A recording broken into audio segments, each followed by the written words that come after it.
Assalamualaikum warahmatullahi wabarakatuh. Selamat datang ke YouTube channel Bob PNG.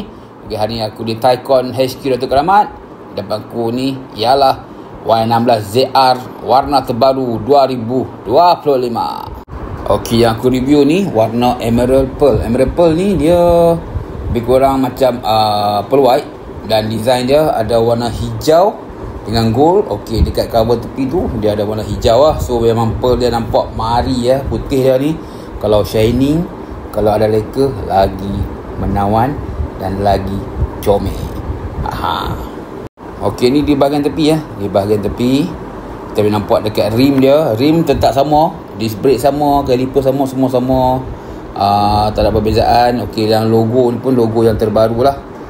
Warna hijau ni pun, hijau dia pun matte. Yang putih pun matte, tapi hijau dia menarik lah. Dia macam lebih kurang macam hijau gelap sikit lah. Bahagian meter semua sama, tak ada perubahan. Ni di bahagian seat pun sama, cuma benang tu dia warna macam gold sikit lah.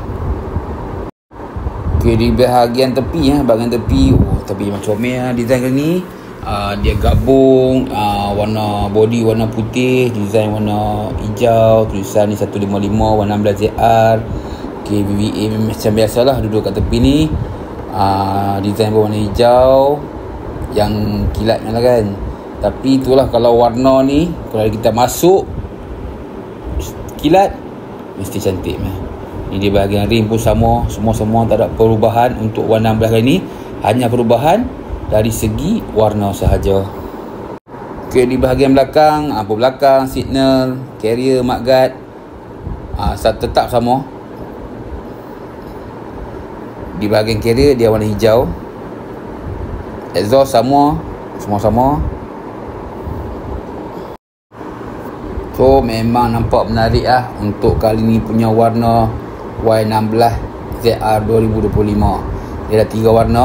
Warna ni, satu lagi macam Nescafe, satu lagi merah dengan grey, mix colour grey. Tapi memang comel lah warna kali ni, memang menarik. Kita tengok di bahagian depan, warna putih, dia gabung pula dengan design warna hijau. Elok. Main kepok pula dia main warna hijau campur dengan design warna putih, lagi elok. So better kalau macam cover set macam ni yang cantik, kita bawa PPF lagi okey. Guys, untuk 3 warna terbaru dari Yamaha Y16ZR ni, so dah ada release stock di Taycan HQ Datuk Keramat. Yang mana berminat, yang mana nak cuci mata, bolehlah datang ke Taycan HQ Datuk Keramat ataupun di cawangan-cawangan yang lain. Hampa boleh jumpa dengan Mr. Aping, dengan Mr. Richard. Nanti aku akan letak sekali nombor WhatsApp dalam description.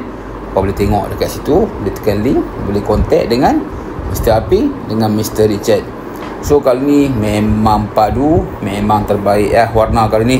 Cuma yang lain-lain semua sama, tak ada perubahan. So kau boleh tengok kat sini, warna dia memang mari memang elok, memang cun. So berminat, boleh tengok dekat description, boleh tekan link, ataupun boleh like, share, follow di Taycan Motor punya Facebook.